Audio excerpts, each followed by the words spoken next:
Defence എല്ലാവർക്കും ഒരിക്കൽ കൂടി MP ടോക്സിലേക്ക് സ്വാഗതം. ഞാൻ മുസ്തഫ പഞ്ചപ്പാടം. നമ്മൾ ഇന്ന് ഹിന്ദു അനാലിസ്റ്റ് ജനുവരി 30 ന്യൂസാണ് ഡിസ്കസ് ചെയ്യുന്നത്.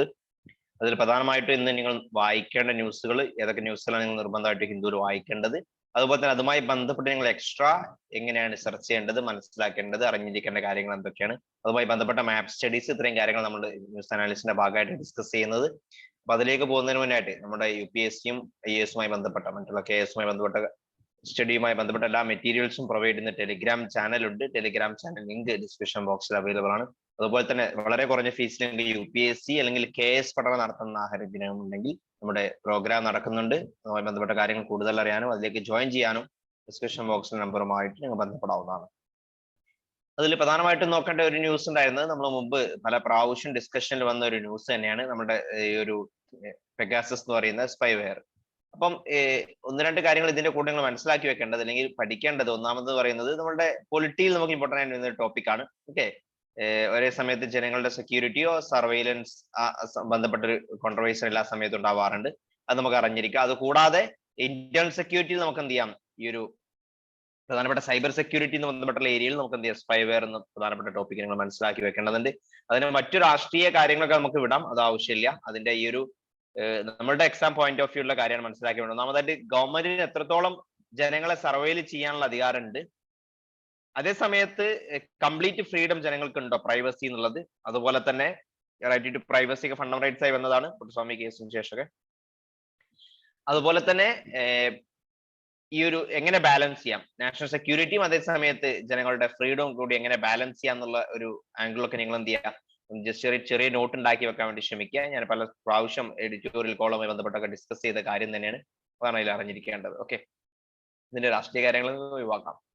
പിന്നെ മറ്റൊരു ന്യൂസ് നമുക്ക് വരാനുള്ളത്, ഒരു 2 MPs ഡിസ്ക്വാളിഫൈ ബന്ധപ്പെട്ട കാര്യം ന്യൂസ് ഉണ്ടായിരുന്നു. അപ്പൊ ഈ സമയത്ത് നിങ്ങൾ പൊളിറ്റിയിൽ ഓൾറെഡി നമ്മളുടെ ബഡ്ജറ്റ് സെഷൻ ആരംഭിക്കാൻ പോവാണ്. ഓക്കെ, അപ്പം ബഡ്ജറ്റ് സെഷൻ ആരംഭിച്ചു കഴിഞ്ഞാൽ ബഡ്ജറ്റ് എന്തായാലും നിർബന്ധമായിട്ട് പഠിക്കേണ്ടതുണ്ട്, ഒന്നാമത്തെ കാര്യം. അതുപോലെ തന്നെ പാർലമെന്റുമായി ബന്ധപ്പെട്ട കാര്യങ്ങൾ പൊളിറ്റിയിൽ നിങ്ങൾ പഠിക്കുന്നത് GS2 നമുക്ക് വരുന്ന ടോപ്പിക്കാണ്. അതിൽ disqualification of the members, okay, MPs disqualification എങ്ങനെയാണ് വരുന്നത് എന്നുള്ളത് അറിഞ്ഞിരിക്കേണ്ടതുണ്ട്. അത് കോൺസ്റ്റിറ്റ്യൂഷനിൽ തന്നെ ചില ഡിസ്ക്വാളിഫിക്കേഷൻസ് പറയുന്നുണ്ട്. ഓക്കെ, അത് ഏതൊക്കെയാണ് നോക്കി വെക്കാം. അത് കൂടാതെ പൊളിറ്റിയിൽ വരുന്ന ലക്ഷ്മികാന്ത് വായിക്കുമ്പോൾ നിങ്ങൾക്ക് മനസ്സിലാവും. അതുപോലെ രണ്ടാമതായിട്ട് വരുന്നത് anti defection law. Okay, 10th schedule വരുന്ന ആന്റി ഡിഫെക്ഷൻ ലോ എങ്ങനെയാണെന്നുള്ളതും കൂടി മനസ്സിലാക്കി വെക്കേണ്ടതുണ്ട്. ഓക്കെ, ആ 2 കാര്യമാണ് ഇതിന്റെ ഈ ഒരു പോയിന്റ് ഓഫ് വ്യൂ അറിഞ്ഞിരിക്കേണ്ടത്. ഓക്കെ, അതല്ലാത്ത രാഷ്ട്രീയ ന്യൂസുകളും പേരുകളൊക്കെ നിങ്ങൾക്ക് വേണം, നിർബന്ധമില്ല. പിന്നെ ഇന്ത്യ ഇസ്രായേൽ ഇപ്പൊ ഈ ഒരു സ്പൈവെയർ ഇപ്പൊ ഇസ്രായേലിൽ നിന്നാണ് നമ്മുടെ ഗവൺമെന്റ് വാങ്ങിയെന്ന് പറയപ്പെടുന്നത്. ഓക്കെ, ഒരു ന്യൂസ് റിപ്പോർട്ടാണ്. അതുമായി ബന്ധപ്പെട്ട ന്യൂസുകൾ വരും ദിവസങ്ങൾ ധാരാളം വരും, നമുക്ക് അത് ആ സമയത്ത് ഡിസ്കസ് ചെയ്യാം. ഈ സമയത്ത് നിങ്ങൾക്ക് മറ്റൊരു ആംഗിൾ നിങ്ങൾ നോക്കി വെക്കേണ്ടത് GS2 തന്നെ ഈ ഇന്റർനാഷണൽ റിലേഷൻ IR വരുന്ന ഇന്ത്യ ഇസ്രായേൽ റിലേഷൻ നമുക്ക് എന്താണ് ഇമ്പോർട്ടന്റ് ആണ്. ഇന്ത്യ ഇസ്രായേൽ റിലേഷന്റെ ബാക്ക്ഗ്രൗണ്ട്, ഹിസ്റ്റോറിക്കൽ എവല്യൂഷൻ. മുമ്പ് നമ്മൾ ഇന്ത്യ ഇസ്രായേലായിട്ട് അത്ര റിലേഷൻ ആയിരുന്നില്ല, അതിന്റെ കാരണങ്ങൾ. പിന്നെ 1990s മുതലാണ് നമ്മൾ എന്ത് ചെയ്യുന്നത്, ഇന്ത്യ ഇസ്രായേലായിട്ട് കൂടുതൽ അടുക്കാൻ തുടങ്ങുന്നത്. ഇപ്പൊ നമ്മുടെ പ്രധാനപ്പെട്ട ഒരു ഡിഫൻസ് പാർട്ണർ ആണ് എന്ത്, നമ്മുടെ ഇസ്രായേൽ എന്നുള്ളത്. അപ്പൊ അതെങ്ങനെയൊക്കെയാണെന്ന് മനസ്സിലാക്കുക. അത് കൂടാതെ ഇസ്രായേൽ പലസ്തീൻ നമ്മൾ ഡേ ഹൈഫനേറ്റിംഗ് പോളിസിയാണ്. ഓക്കെ, അഥവാ രണ്ടുപേരും രണ്ടായിട്ട് നമ്മൾ കാണുന്ന രീതിയാണ് നമ്മൾ ഇപ്പൊ എടുത്തിട്ടുള്ളത്. അതിനെ കുറിച്ചും ഒരു ഐഡിയ ഉണ്ടാക്കി വെക്കാൻ വേണ്ടി ശ്രമിക്കാം. ഓക്കെ, അതാണ് എല്ലാം അറിഞ്ഞിരിക്കേണ്ടത്. മറ്റു ന്യൂസ് ഉണ്ടായിരുന്ന BSF-ഉം അതുപോലെ തന്നെ പാകിസ്ഥാൻ റേഞ്ചേഴ്സും ചെയ്തിട്ടുണ്ട്, നമ്മുടെ ഡയലോഗ് വീണ്ടും റീസ്റ്റാർട്ട് ചെയ്തിട്ടുണ്ട്. അപ്പം നമുക്കറിയാം, ഒന്ന് നിങ്ങൾ അറിഞ്ഞിരിക്കേണ്ടത്, ഒന്ന് ഇന്ത്യ പാകിസ്ഥാൻ റിലേഷൻ ഈ സമയത്ത് IR-ൽ ഇമ്പോർട്ടന്റ് ആണ്. ഓക്കെ, IR എന്നുള്ള ടോപ്പിക്കിൽ ഇത് പറയാം GS2-ല്. അതേസമയത്ത് തന്നെ GS3-ല് പ്രധാനപ്പെട്ട നമ്മുടെ ഫോഴ്സ്, ഓക്കെ, ഇന്ത്യന്റെ ഫോഴ്സസ് ഏതൊക്കെയെന്നുള്ളതിൽ BSF നിങ്ങൾ ഇമ്പോർട്ടന്റ് ആയിരുന്ന പാരാമിലിറ്ററി ഫോഴ്സ് എന്ന രീതിയിൽ അത് നോക്കി വെക്കണം. ഓക്കെ, അപ്പൊ ഇതൊരു ജസ്റ്റ് അറിഞ്ഞിരിക്കാം. മുമ്പ് നമ്മൾ ബോർഡർ ഗാർഡ് ചെയ്യുന്ന ഫോഴ്സ് ആയിട്ടുള്ള ഇന്ത്യന്റെ BSF അതുപോലെ തന്നെ പാകിസ്ഥാന്റെ റേഞ്ചേഴ്സ്, അവർ തമ്മിൽ വീണ്ടും എന്ത് ചെയ്തിട്ടുണ്ട്, ഒരു കുറച്ച് ബ്രേക്കിന് ശേഷം വീണ്ടും ഡയലോഗ് സ്റ്റാർട്ട് ചെയ്തിട്ടുണ്ട്. ഓക്കെ, അപ്പം 2 സൈഡ്സ് എന്ത് ചെയ്തിട്ടുണ്ട്, agree to conduct the such meetings regular intervals for the better understanding of the and maintain the peace and tranquility on the border. ഒക്കെ ചെയ്യാൻ വേണ്ടി എന്ത് ചെയ്തിട്ടുണ്ട്, നല്ല പീസ് മെയിൻറ്റെയിൻ ചെയ്യാൻ വേണ്ടി രണ്ടുപേരും റെഗുലർ ആയിട്ട് ഇത്തരത്തിലുള്ള മീറ്റിംഗ് നടത്തുന്നൊക്കെ ഡയലോഗ് നടത്തുന്നൊക്കെ പറഞ്ഞിട്ടുണ്ട്. അപ്പൊ നമുക്ക് ഇന്ത്യ പാകിസ്ഥാൻ റിലേഷൻ വരുന്ന സമയത്ത് നമ്മുടെ ഗുഡ് റിലേഷൻ അല്ലെങ്കിൽ ഏതൊക്കെ രീതിയിലാണ് നമ്മൾ നല്ല റിലേഷൻ ഉള്ളതെന്നുള്ള നമുക്ക് എന്ത് ചെയ്യാം, പറയാൻ പറ്റുന്ന ഇത്തരത്തിൽ ഡയലോഗുകളൊക്കെ പറയാം. ബാഗ ബോർഡർ സെറമണി ഒക്കെ നമുക്ക് ഇതിന്റെ ഭാഗമായിട്ട് പറയാൻ പറ്റും. അപ്പൊ ഇന്ത്യ പാകിസ്ഥാൻ റിലേഷൻ മനസ്സിലാക്കി വെക്കുക. അത് കൂടാതെ BSF-ന്റെ മാൻഡേറ്റ് ഒന്ന് മനസ്സിലാക്കി വെക്കുക, സിലബസിൽ വരുന്ന ടോപ്പിക്കാണ്. ഓക്കെ, ഇന്റേണൽ സെക്യൂരിറ്റിയിലും വരും, അതുപോലെ തന്നെ IR-ലും വരും. അതാണ് ഫസ്റ്റ് പേജിൽ നിന്ന് നിർബന്ധമായിട്ട് അറിഞ്ഞിരിക്കേണ്ട കാര്യങ്ങൾ. പിന്നെ ഇപ്പൊ പല സ്റ്റേറ്റ്സിൽ ഇലക്ഷൻ നടക്കുന്നതുകൊണ്ട് തന്നെ ഇലക്ഷനുമായി ബന്ധപ്പെട്ട് ധാരാളം ന്യൂസുകളുണ്ട്, രാഷ്ട്രീയ ന്യൂസുകളാണ്. അതൊന്നും നമുക്ക് വായിക്കണം എന്നില്ല. നിങ്ങൾക്ക് പൊളിറ്റിക്സ് താല്പര്യം ഉണ്ടെങ്കിൽ അതൊന്നും എന്ത് ചെയ്യാം, വായിച്ചു വെക്കാന്ന് മാത്രം. നിങ്ങളുടെ പേഴ്സണൽ കാര്യത്തിന് UPSC പോയിന്റ് ഓഫ് വ്യൂ അത്ര important. UPSC point of view ഈ ഇലക്ഷനുമായി ബന്ധപ്പെട്ട് അറിഞ്ഞിരിക്കേണ്ടത് നമ്മുടെ ഇലക്ഷൻ കമ്മീഷന്റെ ബന്ധപ്പെട്ട കാര്യങ്ങൾ, അതുപോലെ തന്നെ ഇത്തരത്തിലുള്ള qualification, disqualification of members, RPA, okay, അത്തരം കാര്യങ്ങളൊക്കെ റെപ്രസെന്റേഷൻ ആക്ട് എന്ന് വരുന്നത്. അപ്പൊ അത്തരം കാര്യങ്ങളൊക്കെയാണ് നിങ്ങൾക്ക് ഇതിന്റെ ഭാഗമായിട്ട് ഇറങ്ങുക. അതുപോലെ ഞാൻ നേരത്തെ പറഞ്ഞു, ഹൗസ് പാനൽ എന്ത് ചെയ്യുന്നുണ്ട്, ഈ ഒരു എവരാണ് കേസ് എടുക്കുക, ഡിസ്ക്വാളിഫിക്കേഷൻ മെമ്പേഴ്സും ബന്ധപ്പെട്ട കാര്യങ്ങളൊക്കെ എന്ത് ചെയ്യുന്നുണ്ട്, ഒരു കമ്മിറ്റിയാണ് കാര്യങ്ങൾ നോക്കുക. അപ്പൊ അത് ജസ്റ്റ് നോക്കുക. അപ്പൊ ലോക്സഭാ സ്പീക്കറിന്റെ അധികാരങ്ങളും ബന്ധപ്പെട്ട കാര്യങ്ങളൊക്കെ ഇതിന്റെ ഭാഗമായിട്ട് മെമ്പേഴ്സിനെ ക്വാളിഫൈ ചെയ്യാൻ ആന്റി ഡിഫെക്ഷൻ ലോയിൽ കാര്യങ്ങൾ തീരുമാനിക്കുന്നത് സ്പീക്കറാണ്. അപ്പൊ അത് സ്പീക്കറുടെ ഒരു അധികാരമായിട്ട് നമുക്ക് പറയാൻ പറ്റും. ഓക്കെ, ഒരു പ്രിവിലേജ് ആണ്. അതുപോലെ തന്നെ അദ്ദേഹത്തിന്റെ റോൾ എന്നുള്ള രീതിയിൽ മനസ്സിലാക്കി വെക്കാം. അത് നിങ്ങളൊന്ന് നോക്കി. അത് കൂടാതെ സ്പീക്കറുടെ ഡ്യൂട്ടി എന്തൊക്കെയാണെന്നുള്ള മനസ്സിലാക്കി വെക്കാം. അത് മറ്റൊന്നാണ് കമ്മിറ്റിയാണ്, പ്രിവിലേജ് കമ്മിറ്റി. നമ്മൾ ഈ സമയത്ത് നിങ്ങൾ പഠിക്കേണ്ട, പാർലമെന്റ് പഠിക്കുന്ന സമയത്ത് കമ്മിറ്റീസിനെ പഠിക്കും. ഓക്കെ, അത് പാർലമെന്ററി ക്യാബിനറ്റ് കമ്മിറ്റീസ്, അതുപോലെ തന്നെ പാർലമെന്ററി കമ്മിറ്റീസ് ധാരാളം ഉണ്ട്, പെർമനന്റ് ആയിട്ടുള്ള അഡ്ഹോക് കമ്മിറ്റീസും ഉണ്ട്. അതിൽ വരുന്നൊരു കമ്മിറ്റിയാണ് പ്രിവിലേജ് കമ്മിറ്റി. അപ്പൊ പ്രിവിലേജ് കമ്മിറ്റീസിൽ എത്ര മെമ്പേഴ്സ് ആണ്, അത് തന്നെ ലോകസഭയിൽ നിന്ന് മെമ്പേഴ്സ് ഉണ്ടോ, രാജ്യസഭയിൽ നിന്ന് മെമ്പേഴ്സ് ഉണ്ടോ, ചെയർമാൻ ആരാണ്, എങ്ങനെ തീരുമാനിക്കുന്ന കാര്യങ്ങളൊക്കെ മനസ്സിലാക്കി വെക്കാം. ഓക്കെ, അതുപോലെ തന്നെ ആന്റി ഡിഫെക്ഷൻ ലോ 10th ഷെഡ്യൂളിൽ വരുന്ന കാര്യം കൂടി നിങ്ങൾ ഈ ചില പൊളിറ്റിയിൽ വരുന്ന ഡീറ്റെയിൽ ആയിട്ടുള്ള കാര്യങ്ങൾ നിങ്ങൾ പൊളിറ്റി വായിക്കുമ്പോൾ ഒന്ന് ഇമ്പോർട്ടൻസ് കൊടുത്ത് വായിച്ചാൽ മതി. ഓക്കെ, അല്ലെങ്കിൽ ഇതറിയാത്ത ആളുകളാണെങ്കിൽ ജസ്റ്റ് ഒന്ന് പൊളിറ്റിയിൽ ലക്ഷ്മികാന്തിലോ നിങ്ങളുടെ നോട്ടിലോ എടുത്ത് നോക്കാൻ വേണ്ടി ശ്രമിക്കാം. നമ്മുടെ നോട്ടിൽ ഞാൻ ഡീറ്റെയിൽ ആയിട്ട് അത്തരം കാര്യങ്ങളൊക്കെ ഉൾപ്പെടുത്തിയിട്ടുണ്ട്. ബാക്കിയുള്ള രാഷ്ട്രീയ ന്യൂസുകളൊക്കെ നമുക്ക് ഒഴിവാക്കാം. പിന്നെ നിങ്ങൾക്ക് അറിഞ്ഞിരിക്കേണ്ട ഇതൊക്കെ ജസ്റ്റ് വായിച്ച് പോയാൽ മതി. ഓക്കെ, അറിഞ്ഞിരിക്കേണ്ട മറ്റു ന്യൂസ് എന്ന് പറയുന്നത് നമ്മുടെ WHO ഇത് പറയുന്നുണ്ട്. ഇപ്പൊ ഓൾറെഡി ട്രാൻസ്മിഷൻ കൂടുന്ന ബന്ധപ്പെട്ട കാര്യങ്ങൾ ഒമിക്രോണോ ഏതൊരു ധാരാളം ന്യൂസ് വരുന്നുണ്ട്. ഈ സമയത്ത് WHO എപ്പോഴും ന്യൂസ് വരുന്നതാണ്. WHO ആ ഒരു സ്ട്രക്ചറും അവരുടെ ഡ്യൂട്ടിയും അവരുടെ ചലഞ്ചസും അവരുടെ ഇഷ്യൂസും കാര്യങ്ങളൊക്കെ മനസ്സിലാക്കി വെക്കണം. ഓക്കെ, പല പ്രാവശ്യം ഡിസ്കസ് ചെയ്താണ്. മറ്റൊരു ന്യൂസിന് ഇന്ത്യ ഒമാൻ എന്ത് ചെയ്യുന്നുണ്ട്, 10th മിലിറ്ററി കോപ്പറേഷൻ മീറ്റിംഗ് നടക്കുന്നുണ്ട്. ഓക്കെ, അപ്പൊ അവിടെ ഡിഫൻസ് സെക്രട്ടറിക്ക് ഇന്ത്യയിലോട്ട് വരുന്നുണ്ട്. ഈ സമയത്ത് ന്യൂസ് വരാൻ കാരണം നമ്മൾ എന്ത് ചെയ്യുന്നുണ്ട്, വീണ്ടും ഒരു ജോയിന്റ് മിലിറ്ററി കോപ്പറേഷൻ കമ്മിറ്റി എന്ന് പറയും. ഓക്കെ, അത് വീണ്ടും നമ്മൾ എന്ത് ചെയ്യുന്നുണ്ട്, മീറ്റിംഗ് ചെയ്യാൻ വേണ്ടി തീരുമാനിച്ചിട്ടുണ്ട്. ഈ ഒരു JMCC എന്ന് പറയുന്നത് is the highest forum on to engagement between the India and Oman in the field of the defense. Okay, that evaluate and provide the guidance to overall framework of the defense exchange. Okay, ഒക്കെ തീരുമാനിക്കുന്ന ഒരു കമ്മിറ്റിയാണ് ഇത് JMCC എന്ന് അറിഞ്ഞിരിക്കുക. അപ്പൊ ആ ഇത് വീണ്ടും നമ്മൾ ആ ഡയലോഗ് സ്റ്റാർട്ട് ചെയ്യാൻ വേണ്ടി തീരുമാനിച്ചിട്ടുണ്ട്. ആ സമയത്ത് നമുക്ക് എന്താണ്, ഇന്ത്യ ഒമാൻ അതെല്ലാ തരത്തിലും അവരുടെ റിലേഷൻ ഇമ്പോർട്ടന്റ് ആണ്. അതിൽ ഏറ്റവും ഇമ്പോർട്ടന്റ് ആയിരുന്നത് നമ്മുടെ മിലിറ്ററി, ഓക്കെ, അല്ലെങ്കിൽ ഡിഫൻസ് റിലേഷൻ വളരെ ഇമ്പോർട്ടന്റ് ആയിട്ട് നിങ്ങൾ മനസ്സിലാക്കി വെക്കേണ്ട കാര്യമാണ്. നമുക്കറിയാം, നമ്മൾ പല രീതിയിൽ നമ്മൾ എന്ത് ചെയ്യാറുണ്ട്, എൻഗേജ് ഒരുമിച്ച് നമ്മൾ പ്രവർത്തിക്കുന്നതായിട്ട്. ഇപ്പൊ anti piracy, patrol, Gulf of ഏതെല്ലാം നമ്മൾ ഇന്ത്യൻ നേവിയും ഏകദേശം P-81 ഒക്കെ അവിടെ ഡിപ്ലോയ് ചെയ്തിട്ടുണ്ട്. അതുപോലെ തന്നെ ഒമാനായിട്ട് നമ്മൾ എന്ത് ചെയ്യാറുണ്ട്, പാർട്ടിസിപ്പേറ്റ് ചെയ്യാറുണ്ട്. അതൊക്കെ ഇന്ത്യൻ ഓഷ്യൻ നേവൽ സിംബോസിയത്തിലൊക്കെ എന്ത് ചെയ്യാറുണ്ട്, IONS-ലൊക്കെ റെഗുലർ ആയിട്ട് പാർട്ടിസിപ്പേറ്റ് ചെയ്യുന്ന രാജ്യം കൂടിയാണ് ഇന്ത്യ ഒമാൻ. അപ്പൊ ഇന്ത്യ ഒമാൻ എന്നുള്ള റിലേഷൻ GS2 IR മനസ്സിലാക്കി വെക്കുക.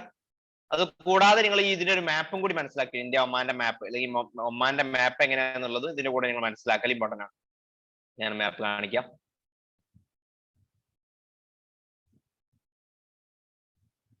ഇതാണ് ജസ്റ്റ് നിങ്ങൾക്ക് ഇന്ത്യൻ ഓഷ്യന്റെ ഈ ഒരു പേർഷ്യൻ ഗൾഫിലോ കടക്കുന്ന ആ സ്ഥലത്തായിരിക്കും ഗൾഫ് ഓഫ് ഒമാന്റെ അടുത്താണ് ഒമാനെ കാണാൻ പറ്റും. ഇതാണ് ഒമാൻ. ഓക്കെ, കാണുന്ന രാജ്യമാണ് ഒമാൻ. അപ്പൊ ഫസ്റ്റ് ഒമാന് ബോർഡർ ചെയ്യുന്ന രാജ്യങ്ങൾ ഏതൊക്കെയാണ്, UAE ആയിട്ട് ബോർഡർ ചെയ്യുന്നത്. ഒമാന്റെ ഒരു പ്രശ്നം ഇവിടെ ഉണ്ട്, മനസ്സിലാക്കണേ.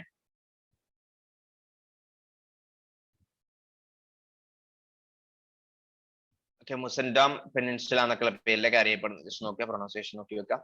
ഈ ഒരു റീജിയൻ ഒമാന്റേതാണ്. ഏതിന്റെ, UAE മുകളിൽ വരുന്നത്. അതുകൊണ്ടാണ് ഒമാനെ പേർഷ്യൻ ഗൾഫിലേക്കും ബോർഡർ ചെയ്യുന്ന നമ്മൾ പറയാൻ കാരണം ഈ ഒരു ഭാഗം ഇവിടെ ഉള്ളതുകൊണ്ട്, ഈ പെനിൻസുല ഇവിടെ കിടക്കുന്നതുകൊണ്ട്. പിന്നെ UAE ഉണ്ട്, സൗദി അറേബ്യ ബോർഡർ ചെയ്യുന്നുണ്ട്, യമനും ബോർഡർ ചെയ്യുന്നുണ്ട്. ഇത്തരം 3 രാജ്യങ്ങളാണ് ബോർഡർ ചെയ്യുന്നത്. പിന്നെ ഗൾഫ് ഓഫ് ഒമാനിൽ അറേബ്യൻ സീയുടെ ഭാഗമായിട്ടുള്ള അറേബ്യൻ സീ അല്ലെങ്കിൽ ഗൾഫ് ഓഫ് ഒമാനിലൊക്കെ നമ്മൾ എന്ത് ചെയ്യുന്നുണ്ട്, ഒമാൻ ഉണ്ട്. അതുപോലെ തന്നെ പേർഷ്യൻ ഗൾഫിലേക്കും ബോർഡർ ചെയ്യുന്നുണ്ട്. ഓക്കെ, ഈ ഇത്ര വാട്ടർ ബോഡീസ് ആണ് ബോർഡർ ചെയ്യുന്നത്.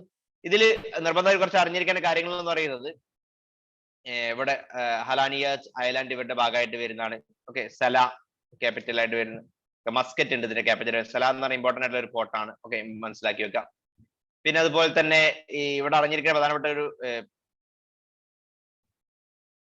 ഗൾഫ് ഓഫ് ഒമാന് ബോർഡർ ചെയ്യുന്ന രാജ്യങ്ങൾ ഇറാന്, അതുപോലെ തന്നെ ഒമാന്, UAE, പിന്നെ പാകിസ്ഥാൻ ചെറിയൊരു ഏരിയയും ബോർഡർ ചെയ്യുന്നുണ്ട്. ഇവിടെ ഈ ഒരു സ്ട്രൈറ്റ് ഇമ്പോർട്ടൻ്റ് മനസ്സിലാക്കണം. നമ്മൾ പല പ്രാവശ്യം പറഞ്ഞ സ്ട്രൈറ്റ് ഓഫ് ഹോർമൂസ് വഴിയാണ് നമുക്ക് എവിടെ കിടക്കുന്നത്, ഈ ഒമാന്റെ ഈ ഭാഗത്ത്. അപ്പൊ ഒമാന്റെ ഇറാന്റെ ഇടയിലാണ് സ്ട്രൈറ്റ് ഓഫ് ഹോർമൂസ് ഉള്ളത്. അതുവഴിയാണ് പേർഷ്യൻ ഗൾഫും ഗൾഫ് ഓഫ് ഒമാനും തമ്മിൽ കണക്ട് ചെയ്യുന്നത്. ഓക്കെ, ആ ഏരിയ മനസ്സിലാക്കി വെക്കുക. ഇതിനെ ബോർഡർ ചെയ്യുന്ന രാജ്യങ്ങളും ഒക്കെ എന്ത് ചെയ്യുക, ഈ ഒരു എക്സാം പോയിന്റ് ഓഫ് വ്യൂ പ്രിലിംസിൽ നമുക്ക് എന്ത് ചെയ്യാം, ഈ ഒരു ടോപ്പിക്ക് വരാം. അതാണ് അതിൽ അറിഞ്ഞിരിക്കേണ്ടത്. പിന്നെ ഒരു പാരസൈറ്റിക് പ്ലാന്റ് നിക്കോബാർ എക്കോ ഹോട്ട്സ്പോട്ടിൽ കണ്ടെത്തിയിട്ടുണ്ട്. ഒന്ന് ജസ്റ്റ് ഒന്ന് ആൻഡമാൻ നിക്കോബാറിന്റെ ആ ഒരു മാപ്പ് ഞാൻ കുറച്ച് ദിവസം മുന്നത്തെ ന്യൂസിൽ പറഞ്ഞതായിരുന്നു. ആൻഡമാൻ നിക്കോബാറിന്റെ മാപ്പ് വരുന്നത് ഞാൻ കാണിച്ചിരുന്നു, അതൊന്ന് നോക്കുക.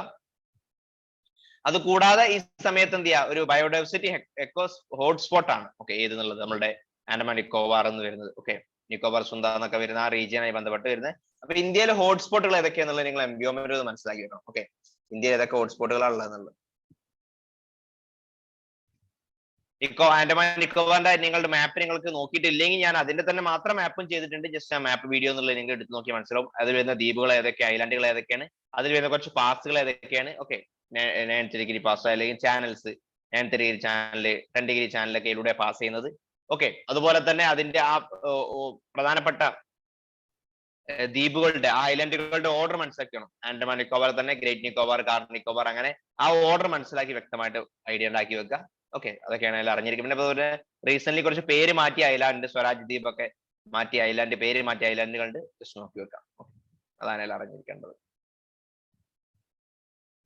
ഞാനത് കഴിഞ്ഞ ദിവസം പറഞ്ഞതുകൊണ്ടാണ് ഞാൻ റിപ്പീറ്റ് ചെയ്യാത്ത, മാപ്പ് വീണ്ടും കാണിക്കാത്തത്. പിന്നെ ഓൾറെഡി ഇപ്പൊ യുക്രൈന്റെ ഇഷ്യൂ നടന്നുകൊണ്ടിരിക്കുന്നുണ്ട്. അത് നിങ്ങൾ പല പ്രാവശ്യം ഡിസ്കസ് ചെയ്താണ്, നോക്കി വെക്കുക. മാപ്പും ഡിസ്കസ് ചെയ്ത്. പിന്നെ സയൻസ് ടെക്നോളജി ജസ്റ്റ് ന്യൂസ് ഒന്ന് വായിക്കാം. ഒമിക്രോണിന്റെ സ്പ്രെഡുമായി ബന്ധപ്പെട്ട കാര്യങ്ങൾ പറയുന്നുണ്ട്, നിങ്ങൾ അത് വായിച്ചാൽ മതി. ഓക്കെ, പിന്നെ മറ്റൊരു ന്യൂസ് നിങ്ങൾക്ക് ഓൾറെഡി നമ്മൾ പല പ്രാവശ്യം ഡിസ്കഷനിൽ വന്നതാണെങ്കിൽ കൂടി നിങ്ങൾക്ക് നോക്കാൻ പറ്റുന്ന നല്ലൊരു ആർട്ടിക്കിളാണ് ഈ റഷ്യ യുക്രൈൻ കോൺഫ്ലിക്റ്റ്. അതെന്താന്നുള്ളത്. ഓക്കെ, അപ്പം ഈ നമ്മൾ റീസെന്റ് ആയിട്ട് ഇപ്പൊ എപ്പോഴും ഡിസ്കസ് ചെയ്യുന്ന ഒരു കാര്യം എന്ന് പറയുന്നത്, നമുക്കറിയാം റഷ്യൻ പ്രസിഡന്റ് എന്ത് ചെയ്യുന്നുണ്ട്, നാറ്റോ കൂടുതലായിട്ട് ആളുകളെ അതിലേക്ക് അഡ്മിറ്റ് ചെയ്ത് അവരൊരു പ്രശ്നമായിട്ട് കാണുന്നുണ്ട്. അതാണ് ഇപ്പോൾ ഇഷ്യൂ ഉണ്ടാവുള്ള ഒരു മെയിൻ ഒരു കാരണം. അപ്പൊ അതെങ്ങനെ അവർക്ക് ത്രെട്ടായിട്ട് മാറും എന്നുള്ളത് ഇവിടെ ഡിസ്കസ് ചെയ്യുന്നുണ്ട്. പിന്നെ അതുപോലെ തന്നെ യുഎസിന്റെ റോള്. ഓക്കെ, അപ്പൊ ഇവിടെ നിങ്ങൾക്ക് ഈ ഒരു മാപ്പ് നിങ്ങൾ നിർബന്ധമായിരിക്കണം. ഇതാണ് യുക്രൈന്റെ ഭാഗമായിട്ടുള്ള ഈ ഒരു ക്രിമിയ ഓൾറെഡി എന്ത് ചെയ്താണ്, ഇതാണ് ക്രിമിയ കാണുന്നത്. ഈ ക്രിമിയ പെനിൻസുല എന്നുള്ളത് ഓൾറെഡി എന്ത് ചെയ്യാണ്, റഷ്യ 2014 അനക്സ് ചെയ്ത റീജിയൻ ആണിത്. ഇതിന്റെ അടുത്ത് ഇത് സി ഓഫ് അസോവ് ആണ് ഇവിടെ വരുന്നത്. സി ഓഫ് അസോവ് എന്ന് പറയുമ്പോൾ അസോവിലേക്കുള്ള ഈ ഒരു സ്ട്രൈറ്റ് ഓഫ് കേർച്ച് എന്ന് പറയും. ഓക്കെ, ഏത് ബ്ലാക്ക് സീ, ഇതാണ് ബ്ലാക്ക് സീ ബോർഡർ ചെയ്യുന്ന രാജ്യങ്ങൾ ഏതൊക്കെയാണെന്ന് ഞാൻ പല പ്രാവശ്യം പറഞ്ഞിട്ടുണ്ട്. ഞാൻ അത് മാത്രമായിട്ടുള്ള വീഡിയോ ചെയ്തിട്ടുണ്ട്. പ്രത്യേക കോഡ് ഉപയോഗിച്ച് കഥ ഉപയോഗിച്ചുകൊണ്ട് നമുക്കത് ബ്ലാക്ക് സീ ബോർഡർ ചെയ്യുന്ന രാജ്യങ്ങൾ പഠിക്കാൻ പറ്റും. അപ്പൊ ബ്ലാക്ക് സീന്ന് സി ഓഫ് അസോവിലേക്കുള്ള സ്ട്രൈറ്റ് ആണ് സ്ട്രൈറ്റ് ഓഫ് കേർച്ച്, മനസ്സിലാക്കി വെക്കുക. പിന്നെ യുക്രൈന്റെ ഈ ഒരു റീജിയൻ, യുക്രൈന്റെ ഈ ഒരു റീജിയൻ ഉണ്ടല്ലോ, ഡോൺടെസ് എന്നൊക്കെ അറിയപ്പെടുന്ന, ഓക്കെ, ആ റീജിയൻ പൊതുവെ ഒരു പ്രോ റഷ്യൻ സെപ്പറേറ്റിസ്റ്റ് ഉള്ള റീജിയൻ ആണ്. ഇതാണ് യുക്രൈനെ ബോർഡർ ചെയ്യുന്ന, യുക്രൈൻ ഭയങ്കരമായിട്ട് ന്യൂസ് ഉണ്ടായതുകൊണ്ട് തന്നെ യുക്രൈനെ ബോർഡർ ചെയ്യുന്ന രാജ്യങ്ങൾ ഏതൊക്കെയെന്നുള്ളത് മനസ്സിലാക്കി വെക്കൽ നന്നായിരിക്കും. യുക്രൈനെ ബോർഡർ ചെയ്യുന്ന വാട്ടർ ബോഡി നിങ്ങൾ പഠിച്ചു വെക്കുന്നത് നന്നായിരിക്കും. ഓക്കെ, ഇതാണ് റഷ്യന്റെ റീജിയൻ ആയിട്ട് വരുന്നത്. പിന്നെ ഇത് നിങ്ങളൊന്ന് വായിക്കാം, എന്താണ് റഷ്യന്റെ ഡിമാൻഡ്, യുഎസിന്റെ റെസ്പോൺസ് എന്താണെന്നുള്ള കാര്യങ്ങളൊക്കെ അവിടെ പറയുന്നുണ്ട്, അത് വായിക്കാം. ഇതൊക്കെ പിന്നെ ഓപ്ഷൻസ് എന്തൊക്കെയാണ് മുന്നിലുള്ളത്, ഇന്ത്യന്റെ പൊസിഷൻ എന്താണെന്നുള്ളത് നല്ലൊരു ഇമ്പോർട്ടന്റ് ആയിട്ട് മനസ്സിലാക്കി വെക്കാം. ഓക്കെ, രണ്ട് രാജ്യം നമുക്ക് ഇമ്പോർട്ടന്റ് ആയിട്ട് വരുന്നതാണ്. ഒരേ സമയത്ത് യുഎസും ബാക്ക് ചെയ്യുന്ന യുക്രൈനും അതുപോലെ തന്നെ റഷ്യയും. പിന്നെ ഓൾറെഡി യുഎസ് ഉള്ള ഡിസ്ക്രിമിനേഷൻ, ക്യാമ്പസിൽ വരുന്ന റഷ്യൽ ഡിസ്ക്രിമിനേഷൻ ഒക്കെ ഭയങ്കര ന്യൂസ് മുമ്പ് കഴിഞ്ഞ വർഷങ്ങളൊക്കെ ഉണ്ടായതാണ്, വായിക്കുന്നതാണ്. ഇത്രയാണ് ഇന്നത്തെ ന്യൂസിൽ പ്രധാനമായിട്ടും നിങ്ങൾ അറിഞ്ഞിരിക്കേണ്ടത്. ചില ന്യൂസുകളൊക്കെ നിങ്ങൾ നിർബന്ധമായിട്ട് വായിക്കണം എന്നുള്ളത് മാത്രമേ പറയുന്നുള്ളൂ. ഡീറ്റെയിൽ ആയിട്ട് ചില കാര്യങ്ങൾ ഡീറ്റെയിൽ ആയിട്ട് നിങ്ങൾ അതിലേക്കും വായിക്കുമ്പോഴാണ് ഒന്നുകൂടി നന്നാവുക. ഓക്കെ, അപ്പൊ ഇത്രയാണ് ഡിസ്കഷൻ. അറിയാനുള്ള നിങ്ങളുടെ അഭിപ്രായങ്ങൾ അറിയിക്കുക. മറ്റൊരു ന്യൂസുമായി കൂടെ കാണാം.